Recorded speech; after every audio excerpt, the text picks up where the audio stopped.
Welcome to Study Loop. So it's essentially asking us for linear velocity and radial acceleration. So we'll have our omega of 3050 RPM, 3450 RPM, revolutions per minute. And that could be 2 pi radians for every 1 revolution times 1 minute for every 60 seconds. And we have 361.283 radians per second.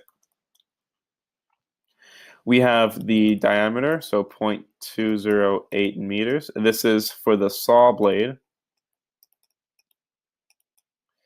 Then we have D1. We'll just say D1 equals D, which is 0.208 meters. This is for the first pulley. Then we have D2 equals D over 2 equals 0.104 meters. This is for the second pulley.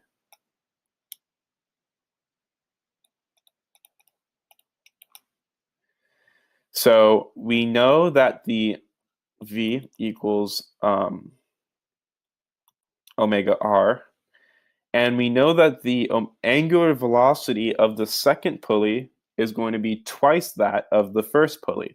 So V is going to equal 2 omega times r, 2 times 361,283 times 0.104, and this is going to give us 75.147 meters per second.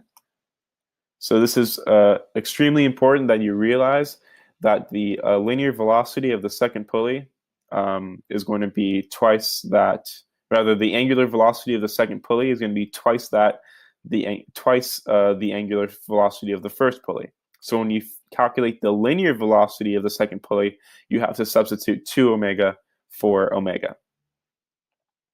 And then they're trying to find the radial acceleration. So the radial acceleration is simply going to be equal to 2 omega again, squared r. This would be the general formula. However, we have to plug in 2 omega for omega. So it'd be 2 omega quantity squared times r.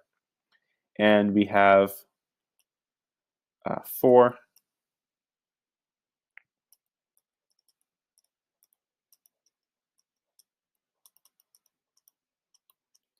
And this is going to be equal to 5.43 times 10 to the 4th radians per second squared.